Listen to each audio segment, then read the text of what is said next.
Right now, coming up, we have Dr. Jennifer Margulis. She's next. She's from Oregon. She's just got back from India, however, so she's maybe a little bit of a jet lag thing going on, but I think she's going to be fine because she seems to be quite a trooper. Dr. Margulis is an award-winning investigative science journalist and Fulbright grantee. She's the author, editor of 7 nonfiction books, including Your Baby, Your Way, Taking Charge of Your Pregnancy, Childbirth, and Parenting Decisions for a Happier, Healthier Family. Her articles have appeared in dozens of periodicals, too many to mention here. Sorry. I mean, it really, seriously, would take about 5 minutes. Her most recent book, The Vaccine-Friendly Plan, Dr. Paul's Safe and Effective Approach to Immunity and Health, was co-written with integrative pediatrician and addiction specialist, Dr. Paul Thomas, and it has been an Amazon bestseller for over 15 weeks. It also is available at all fine independent booksellers. Because it turns out the more people know, the more curious they become. I don't know who put that in here. I think I did last night at about 2 in the morning. It seemed appropriate at the time, but she is the daughter of world-renowned evolutionary biologist Lynn Margulis, and she also has a PhD in English, which I think is pretty cool because, you know, I'm a writer and I tapped out of English somewhere around Sir Gawain and the Green Knight, so I got no PhD in it. But hey, you know what? Please welcome to the stage the wonderful Dr. Jennifer Margulis.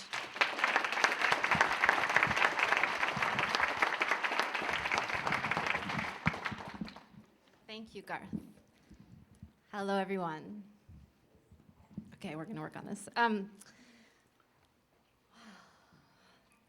So, I grew up in the 1970s, as many of you may have as well, and I remember eating Apple Jacks for breakfast every single morning and loving the bright pink milk at the bottom of the bowl that I could then, drink down, and having Chef Boyardee for lunch.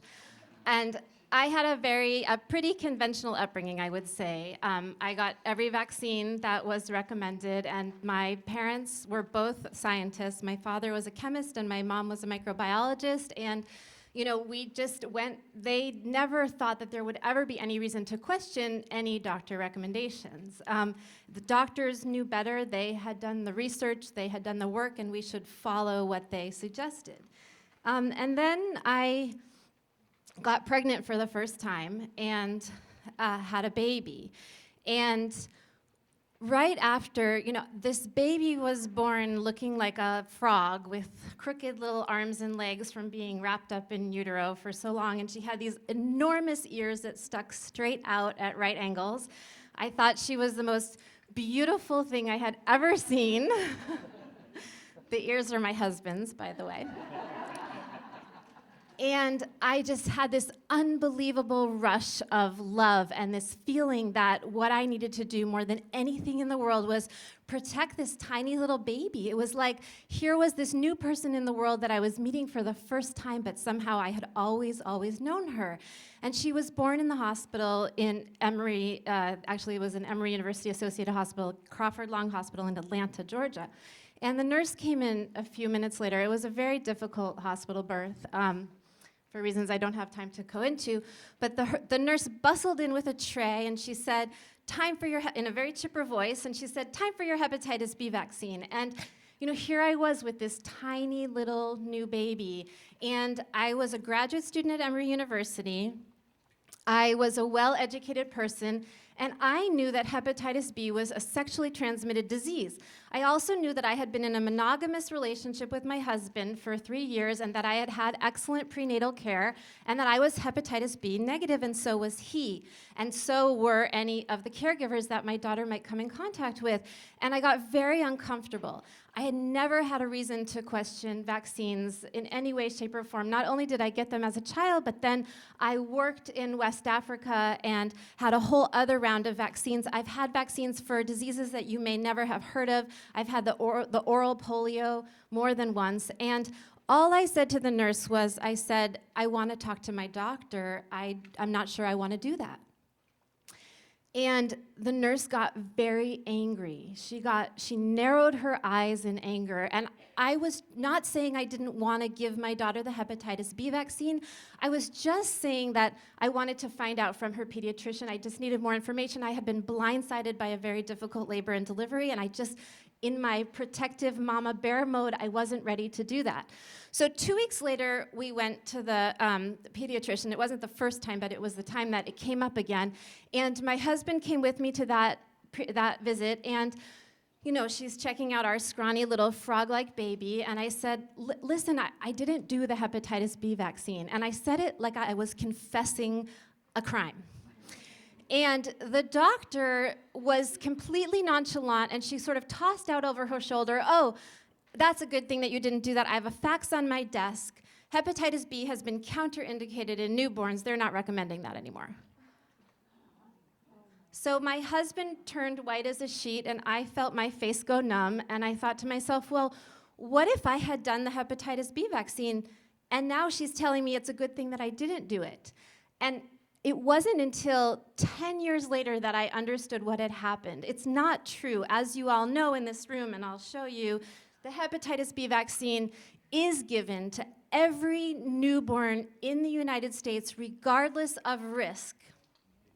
But what had happened, this was July of 1999, and the CDC and the AAP had realized that they had never counted up the cumulative amount of thimerosal, which, as you all know, is a mercury-containing preservative.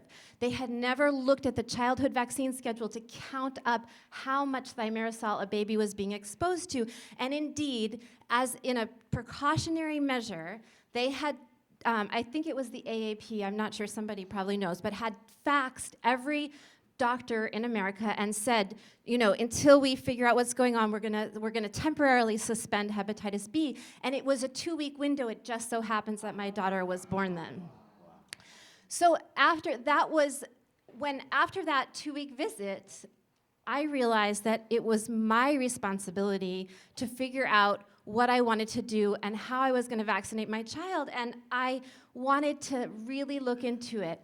And this was coming from the perspective of never having thought that there was anything to look at. So you've all maybe seen this image before. Have you? This image kind of went viral on the internet. The issue here is not whether vaccines have a place in medicine. It's not whether vaccines are necessary, and it's not whether vaccines are one tool in the medical toolbox. The question, in my mind, and this is after doing over 15 years of research into children's health, is, have we taken something that's very good and very useful? And in the interest of full disclosure, I have to tell you, I took 3 small children to West Africa, to the poorest country in the world, with very difficult living conditions, and I was delighted that I was able to give them vaccines, and that was one of the many ways that I could use to help protect myself and my family. So I need to put that out there. But the question is, have we taken something that, I would be the 7 vaccines fully vaccinated. A lot of you would be the 14, and now we're looking at, and it depends on how you count vaccines and doses and all that, but now we're looking at something like 69 with our kids today. So in addition to giving children a vaccine within a few hours of their birth, we're also giving at least 1 and sometimes up to 3 vaccines to pregnant women. Now, I don't know if all of you know this, but this is a very new recommendation. So we're asking pregnant women to get the vaccine against diphtheria, tetanus, and acellular pertussis, and then we're also asking them to get a flu shot. Now, if you have the misfortune of having a pregnancy that spans more than 1 flu season, you're going to end up getting 2 flu shots. And in fact, doctors are very insistent on this. So if you get a flu shot in the first trimester, they're going to then ask you in the last trimester to get another one. So we're giving potentially 3 vaccines. And of course, with any medical intervention, not just vaccines, we have to ask these questions. We have to ask the question, if the medical intervention is necessary. We have to ask the question, is the medical intervention safe? And we have to ask the question, do the potential benefits to the mom and to the baby outweigh the potential harms, right? So looking just quickly at hepatitis B, and this is something that you probably already know. Hepatitis B is a viral infection that is spread through sexual contact, sharing needles, and contaminated blood. It is absolutely appropriate to give a hepatitis B vaccine if the mom is hepatitis B positive. Dr. Paul Thomas, who I'll be talking about in a minute, recently vaccinated a baby for hepatitis B because the dad was hepatitis B positive. Now, it was very unlikely that the dad was going to be sharing, having any kind of intimate, sexually oriented, saliva-y kind of contact, actually not saliva, blood and other body fluids with the baby, but that seemed like an appropriate thing to do. If you have kids who are coming from countries where there's a high risk of hepatitis B, it also makes sense to do a hepatitis B vaccine. But hepatitis B is not spread through food or water, eating utensils, breastfeeding, hugging, kissing, hand-holding, coughing, or sneezing, and that's directly information from the CDC. So then the question comes up, why in the world would an educated people from one of the most powerful, smartest countries in the world be giving every single newborn a vaccine against hepatitis B when it looks like the vaccine is not necessary? And not only is it not necessary, but of course, there's this problem that, I wanted to say Jack because my jet-lagged brain is not coming up with Lyons-Weiler, but there you go. I was doing some synaptic, creation while you were talking. I only understood about 50% of his talk, I have to say, which I thought was amazing, but I'll be asking you questions about it later. Anyway, so a little bit of this will be repetitive, and maybe it'll help you understand part of what I find challenging. Hepatitis B, then we have to ask the question, is it safe? Well, hepatitis B contains 250 micrograms of aluminum, and now there's something else you have to know. We also give most newborns in America a shot for vitamin K. So we consider, in our modern medical understanding of birth, we consider that newborns are born, quote unquote, deficient in vitamin K, and that we need to also give them vitamin K to help them overcome that deficiency. That's a conversation for another time. But the important point is that if you look at the vitamin K, it depends on the brand that you use in the hospital, but vitamin K also contains aluminum. So remember how the CDC realized that they hadn't counted up the cumulative amounts of thimerosal, of mercury, a child was being exposed to. The question then comes up, have we made the same mistake with aluminum? Have we not counted up the cumulative effects of aluminum? Now, why does this matter? The reason why I put up there a can, this is such a small amount, I'm not a very graphic thinker, but it's such a small amount that I can't think of how much is 250 micrograms of aluminum. Well, a lot of people will say, but that's just nothing, and it's, of course, the dose that makes the toxin, right? But just think of it this way. Take these cans, grind them into a fine powder, put them in a needle, and inject them into my baby girl with her sticky out ears and her frog legs. Does that seem like a good thing to do in the interest of her health? I mean, you tell me, but actually, you don't have to tell me because the FDA can tell us. Here, I'll take this off. We're gonna do some audience participation. Would somebody agree to read this for us, please? Don't all raise your hands at once. Here we go. Research indicates that patients with impaired kidney function, including premature neonates who receive parenteral levels of aluminum at greater than 4 to 5 micrograms per kilogram per day, accumulate aluminum at levels associated with central nervous system and bone toxicity. Tissue loading may occur at even lower rates of administration. Okay, so that PhD I have in English didn't catch those typos. This is what Jack was talking about earlier. This is what we know is safe, right? And so this is the amount that we know is safe, but by the time a baby is born, here's the problem. We are giving, let me see if this will work. We are giving, I told you we give the Tdap for pregnant moms. The Tdap that brand contains 330 micrograms of aluminum. The other contains 250 micrograms of aluminum. Just in case you're interested, these are the other ingredients that are given in the Tdap. And then aluminum is also present in all of these other childhood vaccines, as Jack was talking about. So right at birth, we've vastly exceeded the amount of aluminum that is known to be safe. We know that aluminum is a neurotoxin. We also know that we're giving, and then we're giving the flu vaccine. And the problem or the issue here with toxins is the way that Dr. Thomas likes to say it is 1 + 1 doesn't equal 2. Meaning that if you're being exposed to different kinds of toxins, sometimes they can interact in a synergistic way. And the truth is, if you do sort of those vast data analyses, you'll see that there's more unknowns. There's more that we don't know about what this toxic load is doing to us than that we do know.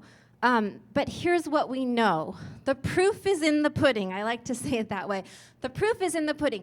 We would not be having this conversation if our children were healthy and happy and thriving.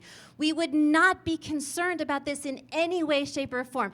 This has nothing to do with Andrew Wakefield. This has nothing to do with Jenny McCarthy. This has to do with the fact that every single day in America, American parents are following their doctor's orders. They're doing exactly what they're told. They take their baby to the doctor. If the baby was born on March 1st, they make sure that they go to the doctor on the 1st of every month. They follow the rules, and what happens? What happens is that our children get sicker and sicker and sicker. So it's, as Jack also said, this is not just a question about autism and vaccines. This is a question about why are our children so sick? Why are we seeing such huge increases in allergies, especially really severe and early onset food allergies? Why are we seeing asthma, attention deficit disorders, diabetes, chronic fatigue, and obesity? And it's not a rhetorical question. It's not a question without an answer. It's a question that when you are interested and when you start looking at it, you can figure out what the answers are. And here's another way to sort of look at this is the autism spectrum. You actually showed sort of the same graph. And as Jack also said, these are old numbers, and it looks like it's something more like 1 in 45. And autism vastly affects boys more than girls. You can't tell me that with the best research universities in the world and the brightest scientific minds, we can't figure this out. We can figure this out, but we have to care about it. We have to want to figure it out. The problem is that there's a huge disconnect between what we're seeing on the ground, what our children are experiencing, and then what doctors are telling us is happening or is possible. So over and over again, parents who I'll interview will say something like, I brought my child to the doctor, I got all of the vaccines, and now my child isn't acting normally, or he spiked a fever of 105 degrees for 3 days. They said that was a normal reaction. They said that nothing was wrong. And then I said, is it possible that it could be related to the vaccine? And the doctor says no. So that's just that's just completely illogical. You can't say, I don't know what happened to your child, but I know it wasn't this. That's not medicine, that's just dogma. So I'm gonna tell you a tale of two kitties, meaning children. This is a true story, but I'm just gonna call them Jack and Jill. So Jack and Jill live in the same town. They grew up within 4 blocks of each other, and Jack ended up with the chickenpox. He got a really, really bad case. Neither one of these children was vaccinated. He got a really, really bad case of chickenpox to the point where he had these unbelievable sores on all over his body, and they were oozing. He was miserable. He had a really high fever, and his mom and dad didn't totally agree about vaccines, and his mom felt like, wow, that was really scary. Maybe I made a mistake. If I had to do it again, I think I would consider doing the chickenpox vaccine. I didn't know you could get that sick from the chickenpox. So then there was a little girl named Jill whose mom really wanted her to have the chickenpox. So she did everything she could to expose this kid to the chickenpox, including finding twins who had active chickenpox and who were pretty miserable, putting them and her kid in the room together with the doors and the windows closed, playing for over an hour reading books, and that didn't seem like it was going to be enough, even though 90% of the time you're going to catch the chickenpox. We're told by the CDC, right, that it's very highly contagious and that she should have been able to get it. But considering just to try extra hard, had the children, she couldn't dupe her daughter into sharing the lollipops, but she got her daughter to each have lollipops, dip the chickenpox infected lollipop into the water, and then have her daughter drink the water, right? One child, so Jack ended up with such a bad case of the chickenpox that his mom is not sure that she did the right thing in refusing the vaccine. Jill did not get the chickenpox, even though statistically speaking, she absolutely should have gotten the chickenpox. So why? Why does one child get a really bad case of something and another child doesn't? It's again, not a rhetorical question. And let me just ask you, how many people in this room have had the chickenpox? Wow, the entire room. And tell me something about it. Was it a terrible disease? Was it horrible? Somebody share your experience with the chickenpox. Tell us. Me and my sister shared the lollipop. You know, I gave him a sucker, and they shared the sucker, and he never got it. So I think he has natural immunity. So I'm not going to bother vaccinating him. Or he might not. You can get his titers tested. But I'm just going to hear from 2 more people, and then, yeah. I actually never had them as a child, wasn't vaccinated, and when I was pregnant with my first daughter, I went to a mother's group, and it turned out 2 days later, several of the kids ended up having chickenpox, so I kind of freaked out, had a titer drawn, never got them, didn't have any titer for it, had the exact same situation occur with my second daughter, because this is, the crunchy granola people who are trying to get their kids exposed. Was exposed a second time, again was freaking out. I know now that I don't have titer for it, and then still didn't get it. So as an adult, I've been exposed twice. It's never had it as a kid, never did. And so actually, I'm really interested to see what you have to say about this, because I still don't understand how that could be. Okay, one more person. Let's hear from. I think it's fascinating. My little boy, I have 3 kids now, before number 3 was born, so my son was the second one. He's about a year old, and somehow he got the chickenpox.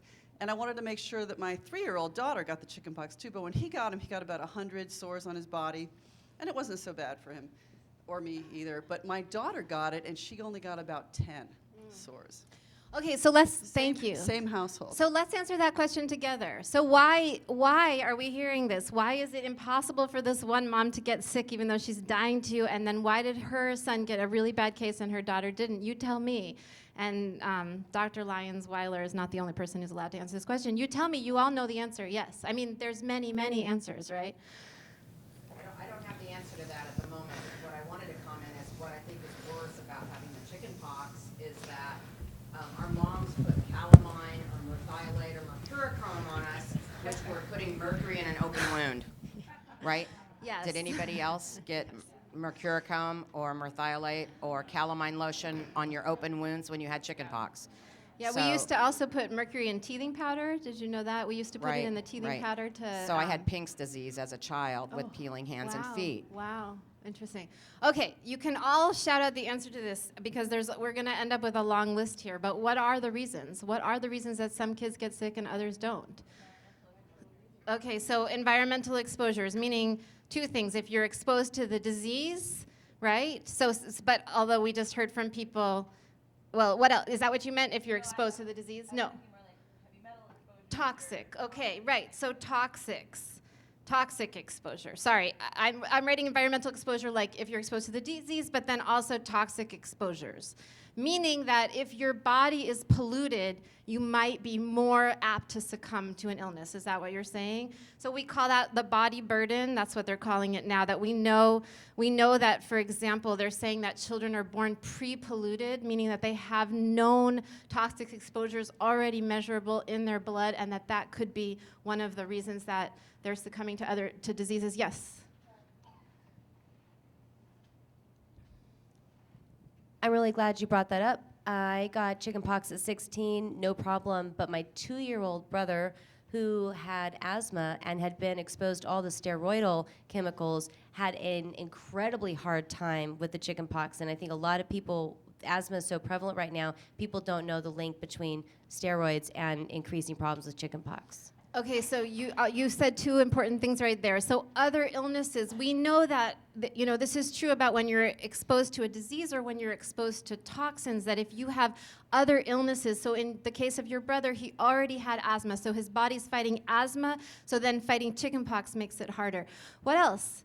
We just heard all about this from someone else. Yes? I was just going to go think about the immune system, that Jack could get it because his immune system is not as strong. Okay, and that's all the things that we're talking about, is we're talking about a compromised immune system, right?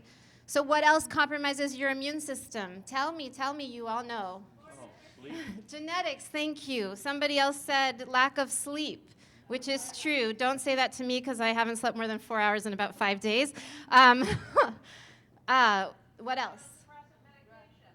Say it again. Okay, so I'm going to say harmful medications. Very good. What else? Okay, sugar and the food you eat, right? Sugar.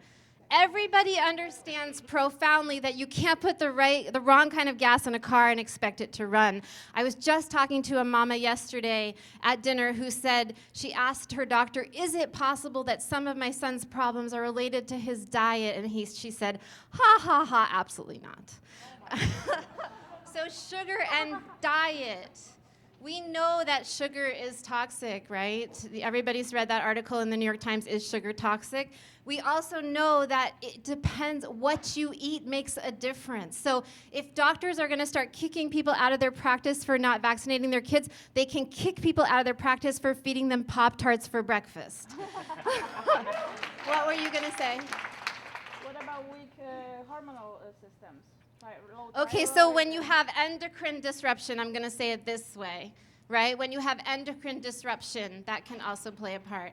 Tatiana, you haven't said anything, and you're our immunologist here. I'm going to add a couple, yes. I'm going to give the whole lecture on this. So. Oh, good. Okay, perfect. This is a preamble for her, yeah.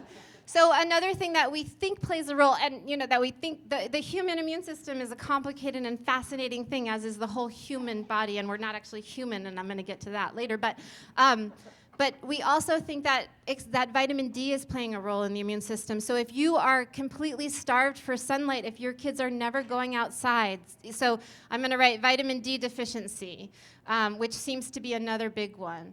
And then somebody had one more over there. Yes.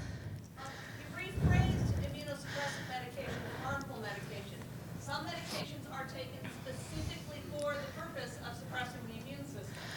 Those are actually synonyms. Okay, fair enough. So I'll put this like this. How about just if I say medication? It's just immunosuppressant is too long, and since I have a PhD in English, I don't know how to spell, so I don't want to embarrass myself. But that's a point well taken.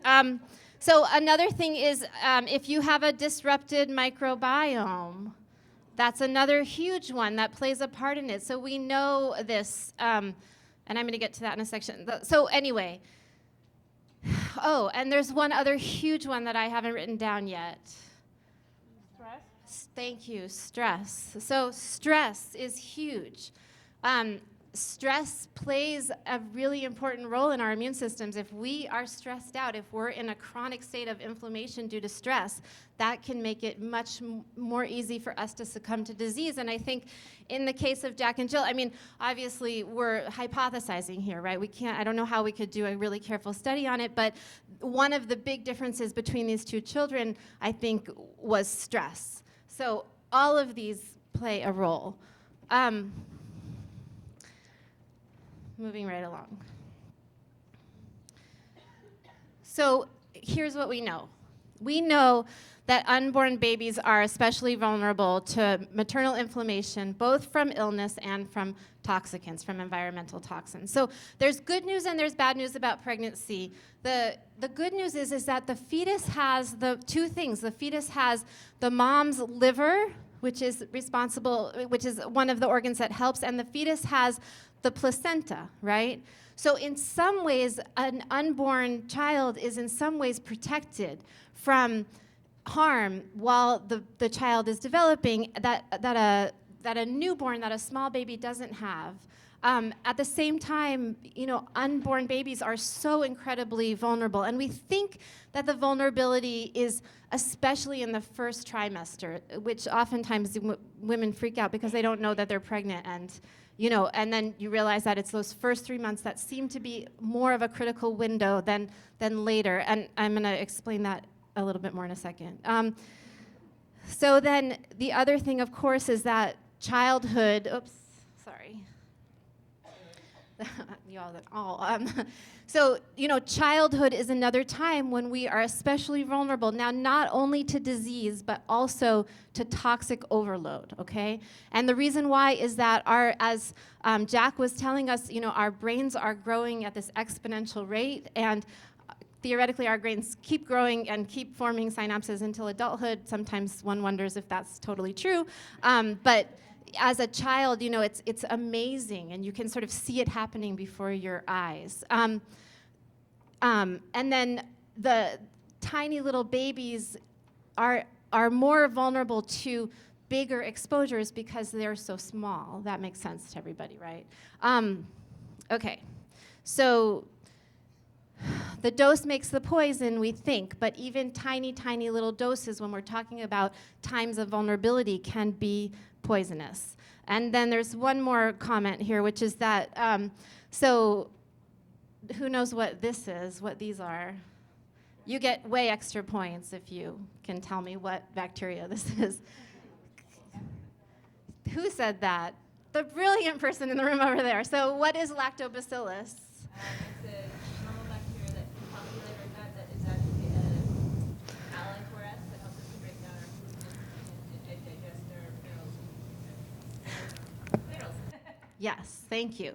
So this is the title of this article that I wrote, which is called "The Zoo and You. You Thought You Were Human, but You're Not." And we really aren't human. We're really.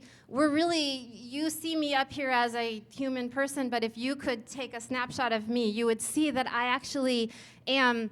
90% of me is bacteria and other microorganisms, that I have dust mites living on me. So it's not only, the scientists who are studying this the most say, it's not your microbiome, it's actually your biome. We know that some people have water bears in their tear ducts. I've read this and I want real confirmation, because that to me is so fascinating, those six-legged, tiny little microscopic creatures. So it's not even, but things that you can see with the naked eye, and then we also have worms that live in us, and people think that that's a terrible thing to have parasitic worms, but we've actually co-evolved with all of these different organisms. And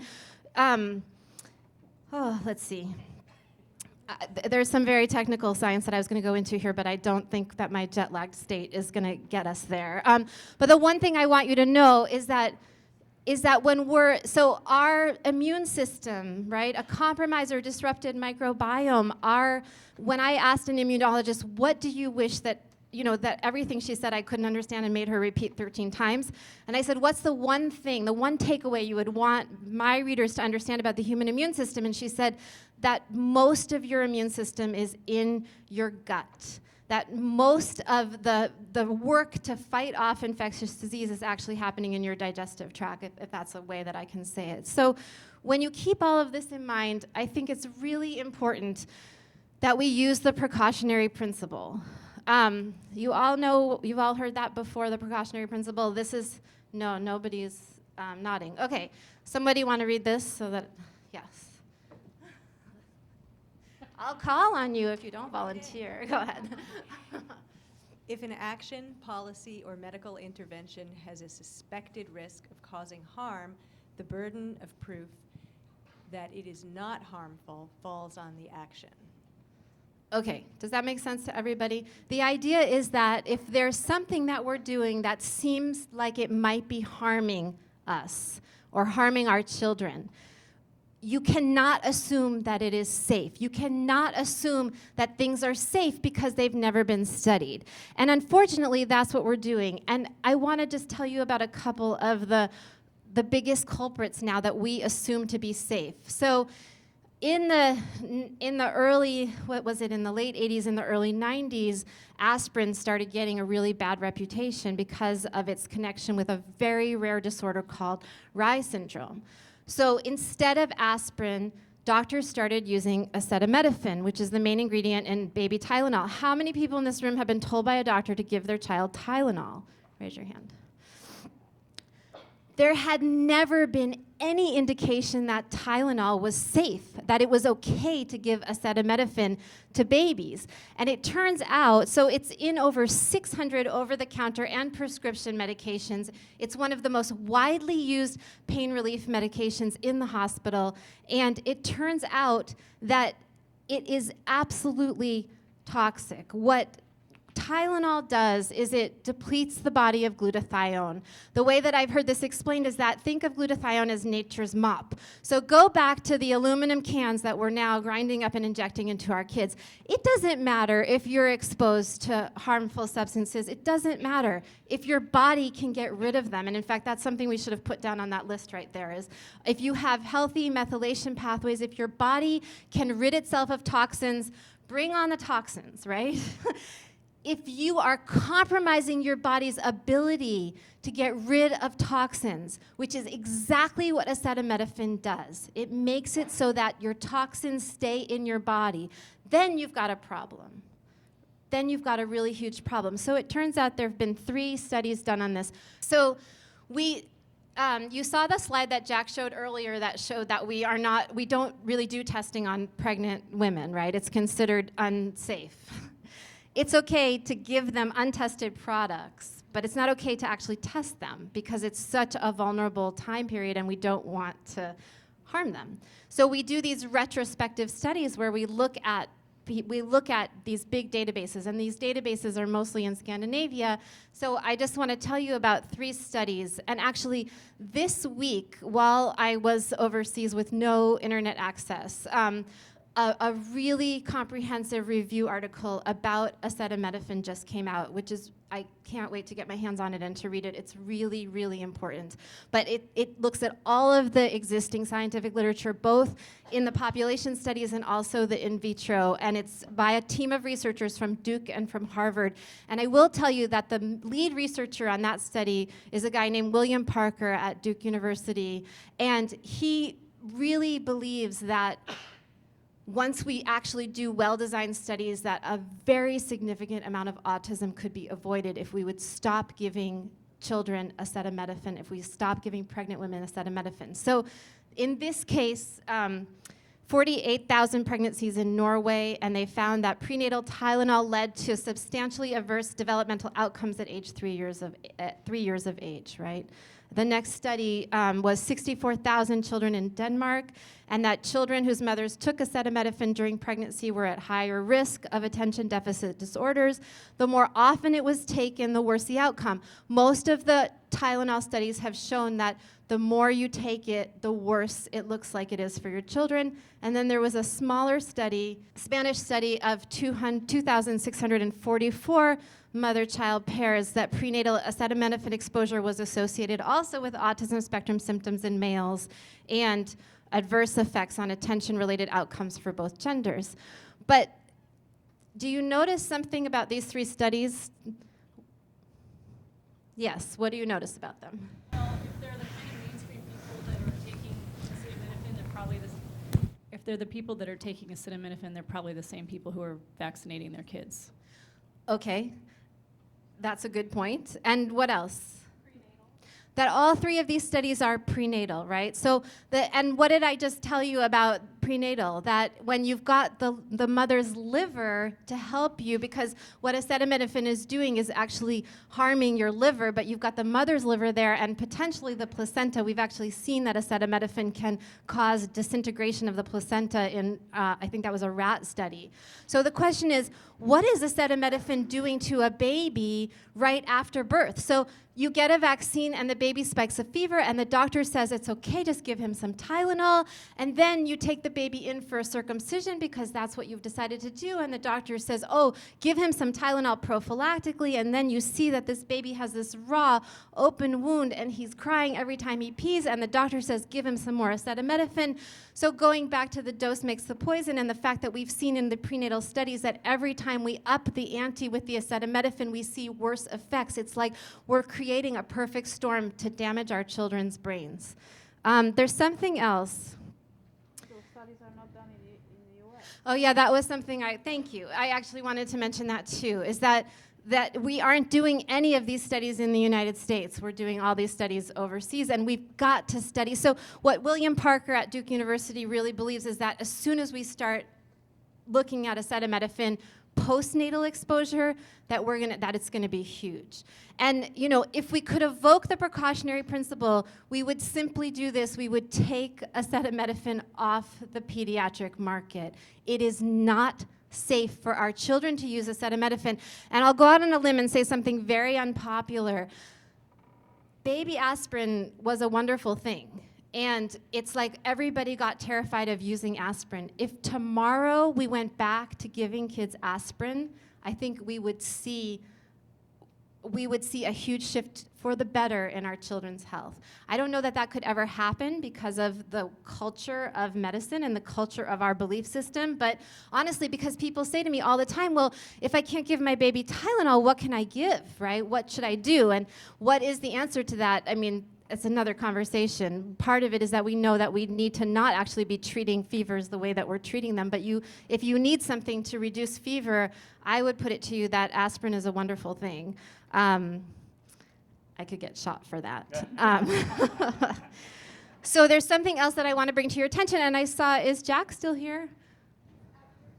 No, no, it's just, yeah, well, no, he doesn't want to be here. He doesn't have to be here, but he actually had a slide. So there's this other thing that we're doing to kids all the time, and that is that we're ultrasounding the heck out of our moms. It's very normal for a pregnant woman today to get 17 ultrasounds.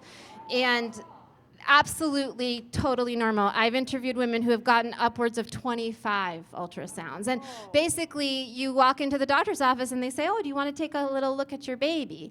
And it's not only that we're doing medical ultrasounds, which, by the way that we reimburse doctors, if they add an ultrasound, they can bill at a much higher level than if they don't do an ultrasound. But we're not just doing ultrasounds in the doctor's office, we're also doing ultrasounds at the mall. And we're doing ultrasounds in this special little clinic. And so you bring your whole family in and you sit on a zebra-striped couch. Everybody looks around and you do these things called entertainment ultrasounds. And we love them. We post our pictures on Facebook. We're very, very excited. We're told that we can't really bond with the baby if we haven't done an ultrasound, right? And the thing is, though, women's wombs don't come with a view. And there is no window. And I would put to you that we should be very careful if we could evoke the precautionary principle about assuming that ultrasound exposure is safe. So I don't have time to tell you all about this, but ultrasound, this is why I wanted Jack to come back, because he had a slide in there of a professor named Manuel Casanova, who has done really interesting research on ultrasound, and I wanted to see what he wanted to say about it. We actually have, I took the slides out because I didn't want to go over too long, but we have many, many interesting and provocative scientific studies that show that ultrasound exposure is not benign. We also know that often safety, the machines are not calibrated to be at the right exposure. So the actual recommendation is that you should do ultrasound for the least amount of time at the lowest possible exposure. And that would be something that medical doctors, if they were following those guidelines, we might not be seeing the problem. But so this was a study from August 2016, and this is one of many, many studies. And what this study showed was, could somebody read that for me? Researchers from University of Washington examined the record of 2,644 children with autism. Boys exposed to ultrasound in the first trimester had more severe autism symptoms, decreased IQ, increased repetitive behaviors than those not exposed. Okay, so that doesn't, that's one tiny little study. 2,000 people really isn't very much. But keeping in mind that we have an epidemic in this country, that we know that it's environmental, and that we need to be cautious with anything that might be causing it, I think that's enough information to start being hesitant and to start thinking in a precautionary way also about ultrasounds. So who's old enough to remember this machine? Tell me what this is. That was in the shoe store. Every time we went in, we put our feet in there and saw our toes. And was it fantastic? We loved it. Yes. So does everyone know this? We used to have x-ray machines in the shoe store because that was the best way to determine the size of your feet. So you go into the shoe store, and kids used to love it. My aunt absolutely, here I've got a little, this was from one of my neighbors, but you go into the shoe store and you stick your feet in the machine and you x-ray them. Yes? Well, I'm from Poland and we didn't have those. Oh, okay. I'm sorry that you missed out on that. So we also used to x-ray pregnant women's bellies. We used to x-ray them to if we were concerned that their pelvises might not be big enough for the baby's head to fit, we would x-ray them. So I think in certain cases it's important to look to the experts, and the two people in this country who know the most about ultrasound exposure are Manuel Casanova and another professor who's at Yale University, whose name I'm sure I'm not pronouncing right, but Pasko Rakic. So Pasko Rakic in 2006, so that was 11 years ago, he had been working on a primate study, double-blind primate study, to look at ultrasound exposure, and he did a study with rodents, and he found very disturbing results about ultrasound exposure changing the pathways of migration during brain development. And what he said at the time, he released that part of his study in advance, and he said, very simply, we should be using the same care with ultrasounds as with x-rays. And nobody, absolutely nobody, paid any attention. Because as far as I can see, since that study came out, we've actually increased our exposure, our prenatal exposure to ultrasound. So that brings me to the next question, which is, how do we make sure that our children have robust immune systems and healthy brains? We want our children to be protected. We want them to be protected from infectious disease. We want them to be protected from autoimmune disorders. We want them to live a happy, thriving, healthy life. That there is no debate. Can we all agree that that's all that, that is one of the main things that we all want, is to have healthy children. And the truth is that our children are so sick today that we need to figure out what to do. So, I can't really erase that now. Can you erase it? Oh, the eraser. Did you want to erase it with the pen?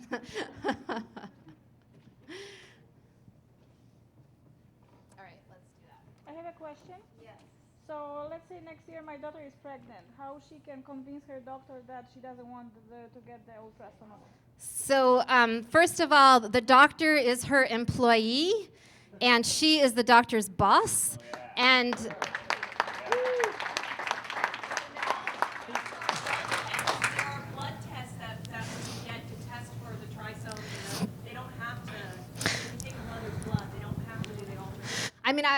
I could spend a whole other hour talking about this because I think it's really important. The truth is that if you're not going to abort an abnormal fetus, if that's not something that's in your belief system, there really is no medical reason to get an ultrasound, practically ever. The thing is that anything that we would need to do from an ultrasound, start with the mom. Start with the baby, and if you see something is happening abnormally in the development during prenatal care, then an ultrasound is going to be medically indicated. Having routine ultrasounds, especially in the first trimester, remember earlier I was talking about the first trimester being a vulnerable time, it's really important to keep your child away from that. And this is not about what the doctor wants to do. This is about your daughter being an empowered mama to be, and simply, there's not a question. You just say, we don't do that.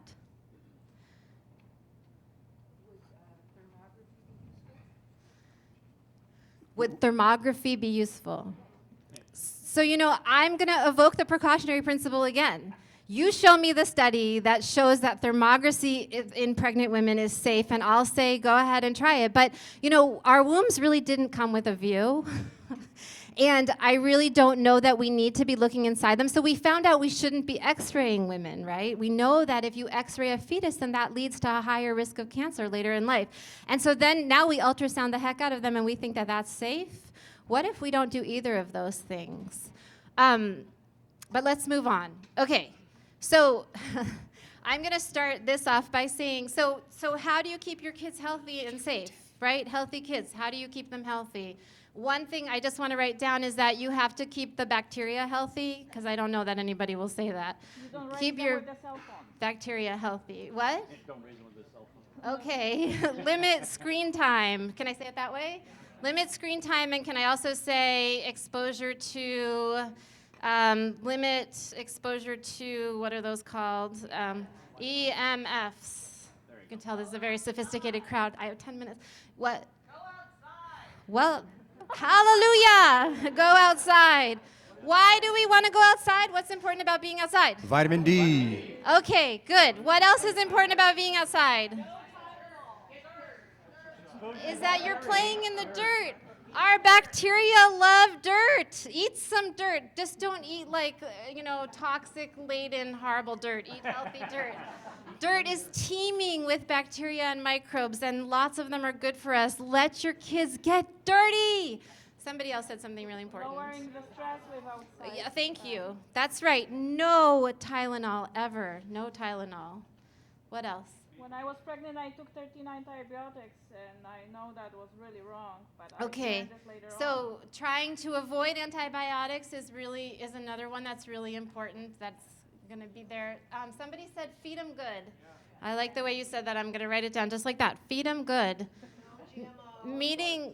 Well, let's start. Okay, for a second, no GMOs. Let's table that for 1 second. Have your children eat food. And while you're pregnant, eat food. That is the most radical thing you can do as a pregnant woman and as a new mom, is to feed your child food. I don't know how we got to 2017 when it was a radical statement for me to say to eat food. That's just upside down. But the truth is that we are feeding our children edible food-like substances.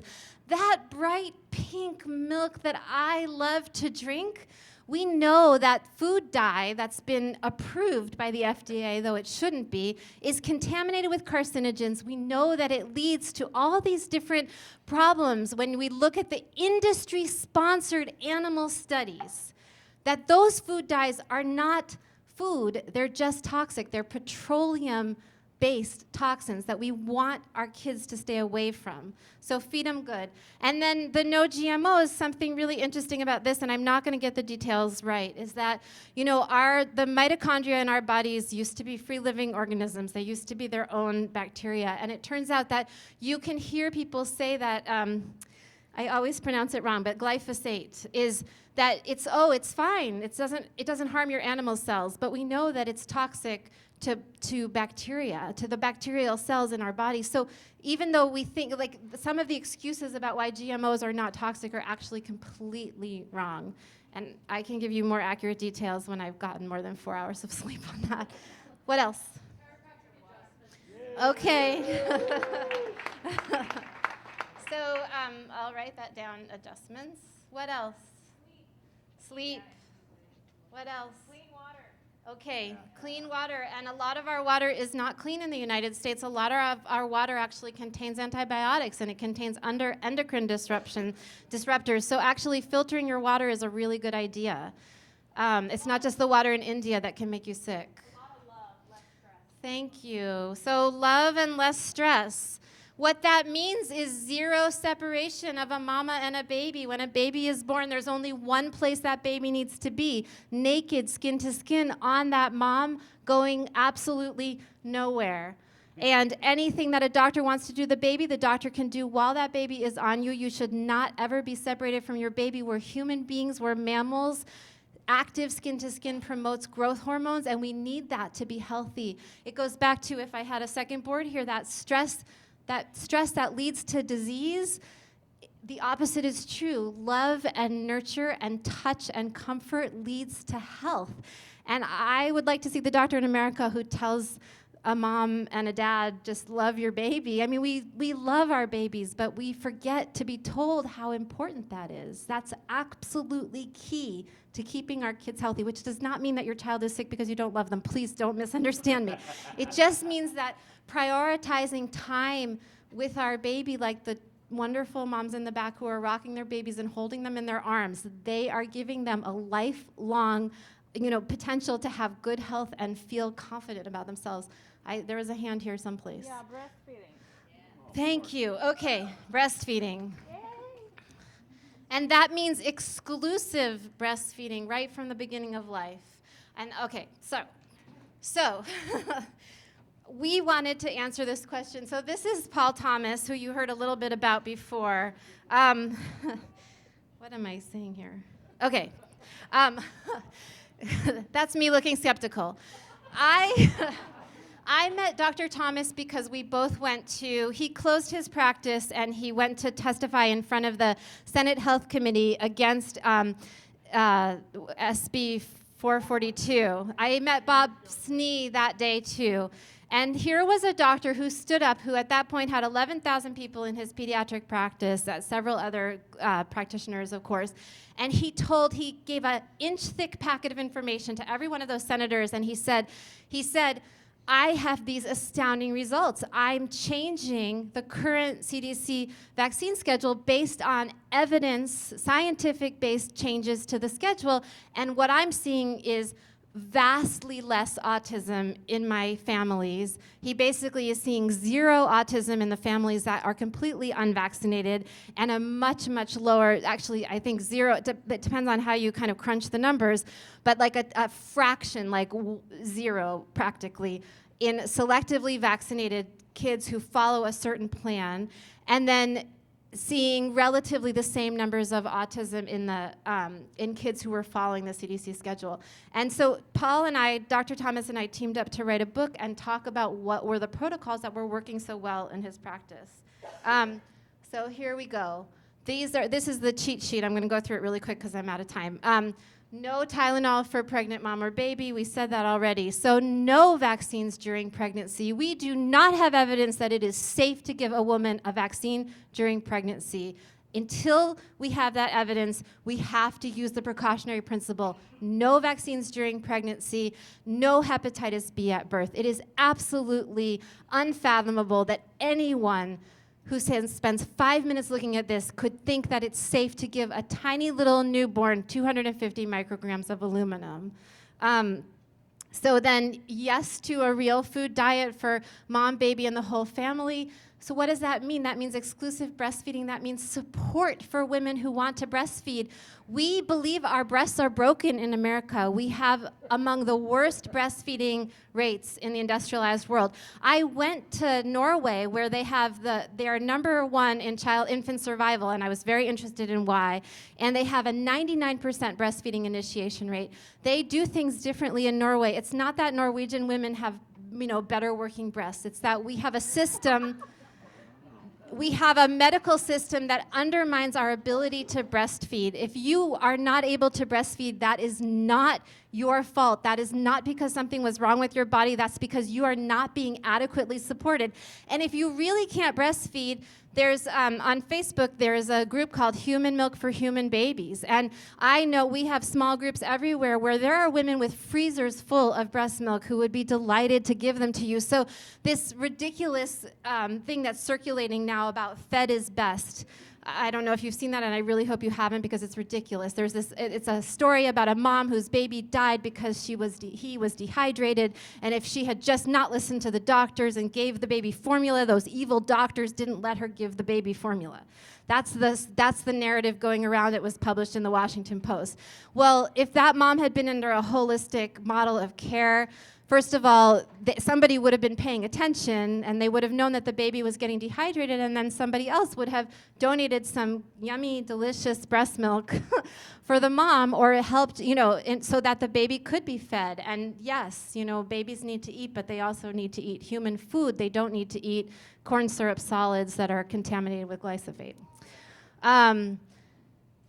Oops, oh yeah, so sorry. The breastfeeding support so babies are exclusively breastfed, adequate vitamin D, preferably from sunlight. And then the key thing here is limiting exposure to toxins.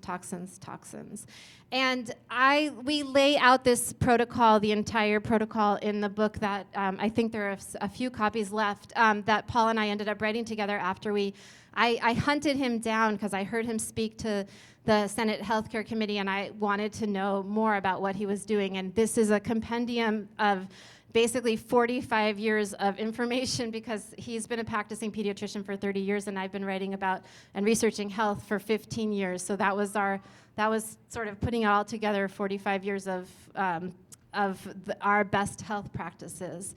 The bottom line about all of this is that we live in a country that values medical freedom, and we believe that parents are smart enough to make the best decisions. We understand that one-size-fits-all medicine is not appropriate and that different people have different genetic vulnerabilities, they have different environmental exposures. So no matter what, whether I vaccinate my children or not, whether you vaccinate your children or not, if vaccines work, no one poses any threat to my children if they choose not to vaccinate. So absolutely, whether or not you have a vaccine has to be your decision. It's not your doctor's decision, it's not the public health official's decision, it's your decision. And ultimately it comes down to doing a risk-benefit analysis, and you have to decide if you would rather, what feels most appropriate to you. If you are more concerned about exposure to disease, which Jack's mom, who I told you about earlier, who if she had to do it again, she may well do the chickenpox vaccine. That's absolutely her prerogative. And I will say that her son is a little bit older now and absolutely healthy and thriving, and he recovered just fine from the chickenpox. And in fact, when Paul gets a mom or in the office, he's got a YouTube channel with like 265,000 subscribers. And when he gets somebody with chickenpox in his office, he gets very excited and he says, "Thank you, I'm so glad you're here. You're giving me natural immunity." He puts his hands on him and he says, "Good work. Go expose because we need that extra benefit." But anyway, it comes down to your baby, your pregnancy, your decisions. And then this is just, if you need to find me, I'm here online. Thank you. Thank you, Jennifer.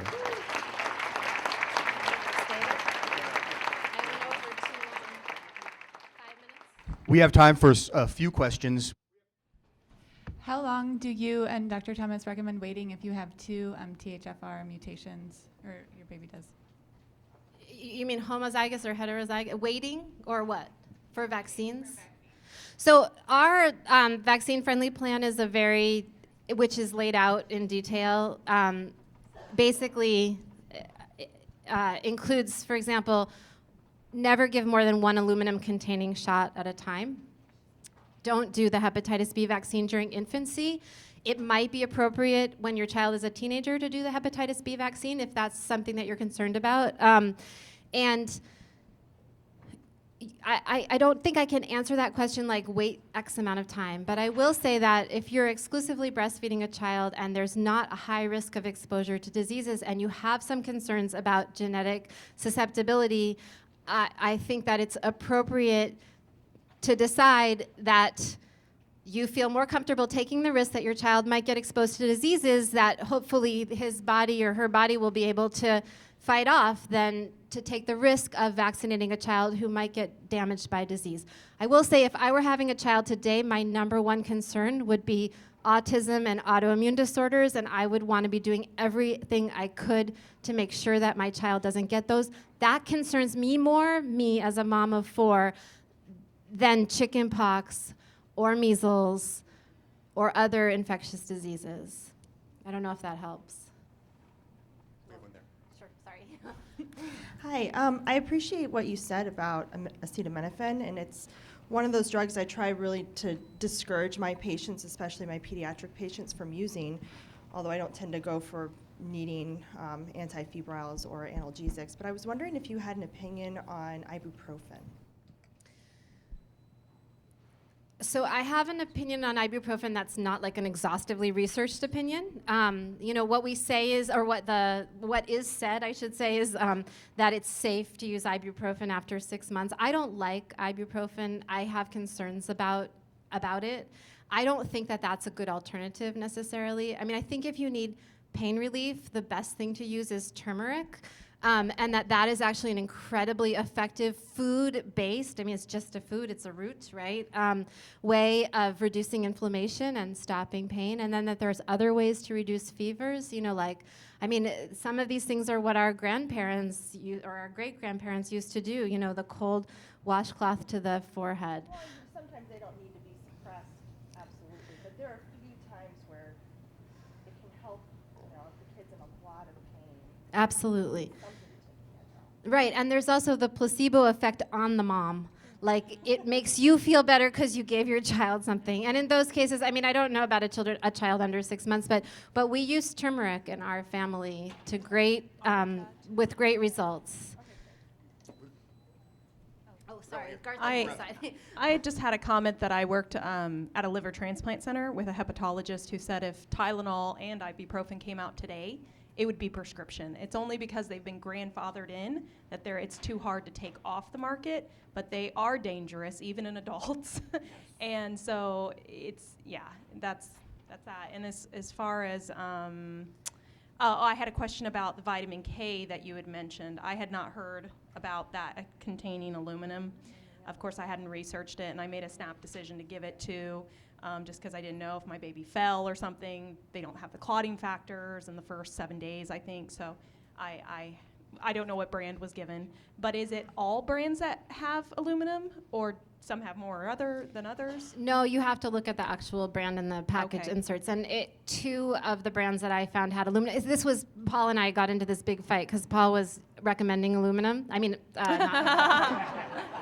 Vitamin K, yeah. Recommending vitamin K, and I said, you've got to look at this research, you've got to look at this research, and vitamin K contains aluminum. He said, Jennifer, vitamin K does not contain aluminum. Damn it, it does not contain aluminum. Right. So we went back and forth and back and forth. It's much harder to get the information than you think, and I showed him the absolute proof in hard black and white, and he said, boy, I didn't know that. I don't see what reason it has to contain it. It's not trying to get an a reaction. It's just vitamin K. Right. So what more holistic health providers do, I mean, there's 2 other options. There's the oral vitamin which K, nobody which gives in hospitals. No hospitals give that. Well, we're doing it now on the West Coast. So, I mean, in Oregon and in California, you can get vitamin K for your newborn. Around here. Maybe, in Washington. I asked about it. Yeah, there was nobody who did it around here. And then, of course, the other option is to choose not to do it because you think that the risk of giving it outweighs the very, very small risk that your child might end up with a brain bleed. So again, it goes back to what I said before about you're always doing a risk-benefit assessment. It's so much easier to look at everything in black and white and say, okay, here is the answer. You know, no vaccines, no vitamin K, no this, no that. And the truth is that every child is an individual. Every situation is going to be different. Okay, final question over here. Hi, over here. I know there's somebody over there. So no one has mentioned anything about colic in babies. I have 2 boys, they're 18 and 22 now, and they were both colicky. Neither one of them had any issues until about week 3 or 4. Would you think that that has anything to do with the vaccines? Well, when were they given? When do you think that had something to do with the vaccines? Looking back and looking at, I pulled out their schedules. I think it's possible. I don't have it with me to tell you what they took when, but I mean, why would they be perfectly fine and then all of a sudden they're screaming, you haven't had 4 hours sleep in a few days, try 6 months. Yeah, it's really hard. I mean, colic is this catch-all that, you want to answer that? Absolutely. I have an answer to that. 9 out of 10 colicky children have an atlas subluxation. You take your child to the chiropractor, have them very gently correct that, and the child's colic goes away. In Denmark, that's all they ever do. If a woman has a colicky child, they run to the chiropractor. We haven't learned that yet in this country, but that's what you do. Would other chiropractors here agree? Raise your hands. See, there's several chiropractors here. All right.